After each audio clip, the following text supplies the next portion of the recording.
안녕하세요. 법률정보쇼 곽향기 변호사입니다. 2016년 OECD 국가 중 우리나라의 이혼율은 9위에 랭크됐고 아시아 회원국 중에서는 1위를 차지했다고 합니다. 몇 년 전 한 결혼정보회사가 30대부터 60대 예비부부 308명을 대상으로 설문조사를 한 결과 혼전 계약의 필요성에 대해 71%가 필요하다고 응답을 했고 그 이유에 대해서는 48.2%가 싸움을 미리 막아 부부관계를 유지하기 위해서, 21%가 재산 문제 등 이혼에 대비하기 위해서라고 응답했다고 합니다. 국내에서는 아직 일반화되지 않았지만 유럽 등 영미권에서는 혼전계약서가 일반화되어 있습니다.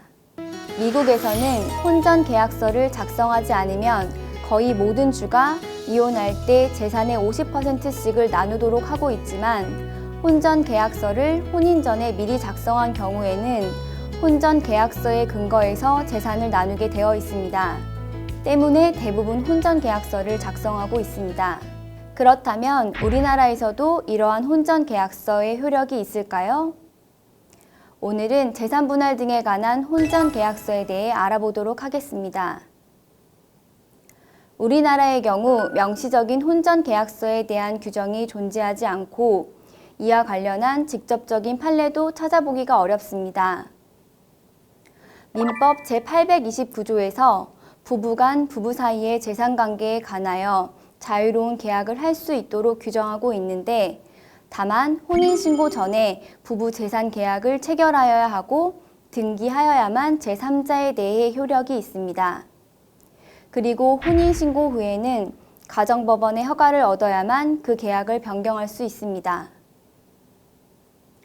부부재산 계약서를 작성하게 되면 부부 각자가 소유한 재산에 대한 소유권과 관리 주체 등을 정할 수 있고 향후 발생할 소득의 소유관계까지 규정할 수 있게 됩니다. 그러나 이것은 부부간의 재산에 관한 부분만을 규정하고 있는 것이고 부부간의 일반적인 관계와 내용 모두를 포괄하는 계약을 규정하고 있는 것이 아니므로 혼전계약을 명시적으로 규정하고 있는 규정이라고 보기는 어렵습니다. 부부재산 약정을 통해 혼인 전 각자가 가지고 있던 투기재산을 구분하는 효과는 있겠지만 이혼 시 투기재산을 각자가 갖는 것으로 혼전 계약을 하더라도 상대방의 투기재산에 대해 기여도가 인정된다면 재산분할 청구 시 분할 대상 재산에서 제외되지 않으므로 약정대로의 효력을 갖기가 어렵습니다. 또한 부부계약서 작성 시 주의할 점은 만약 이혼하게 되면 모든 재산을 상대방에게 주고 재산분할 청구도 하지 않는다라는 전면적인 재산분할 포기 약정은 효력이 없다는 것입니다.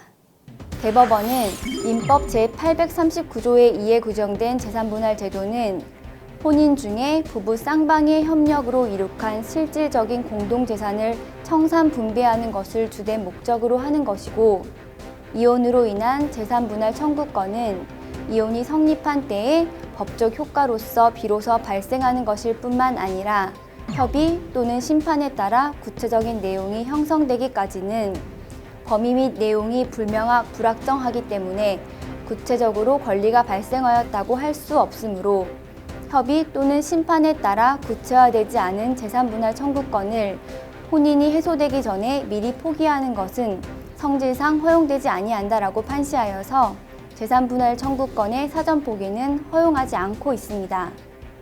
한 사건을 살펴보도록 하겠습니다.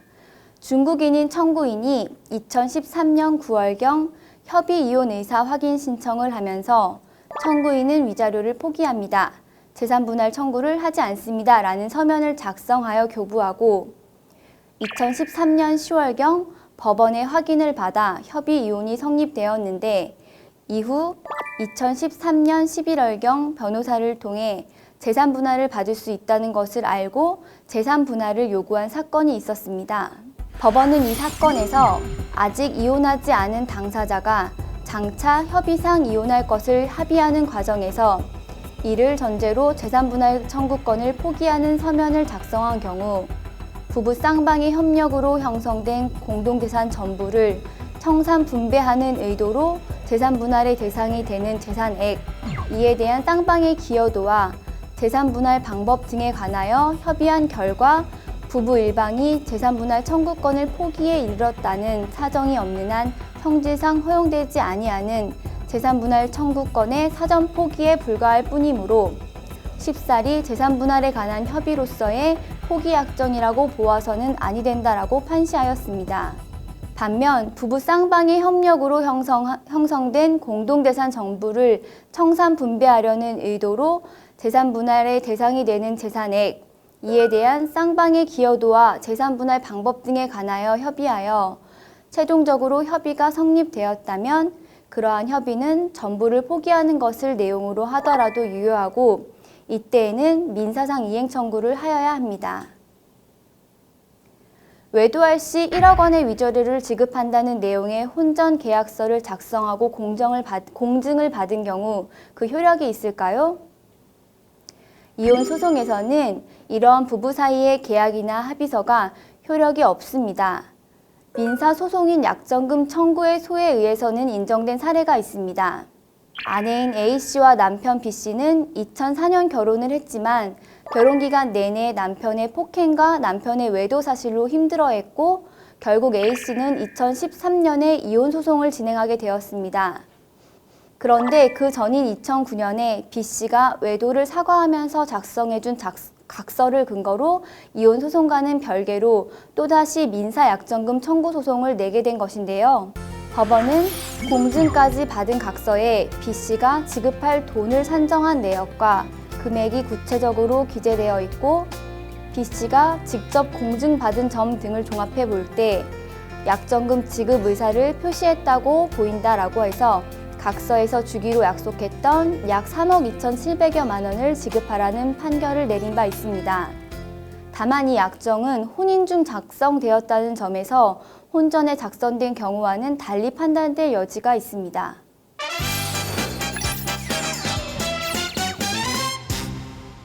이번 주제 혼전 계약서의 효력에 대한 키포인트는 혼전 계약서는 주요 참작 사유가 될 뿐 그대로 인정되지 않는다는 것입니다. 개인적인 소견으로는 앞으로는 당사자들의 의사에 기해 혼전 계약서가 작성된 경우 그 법적 효력을 인정해주는 방향으로 나아가야 하지 않을까 하는 생각입니다. 지금까지 법률정보쇼 곽향기 변호사였습니다. 감사합니다.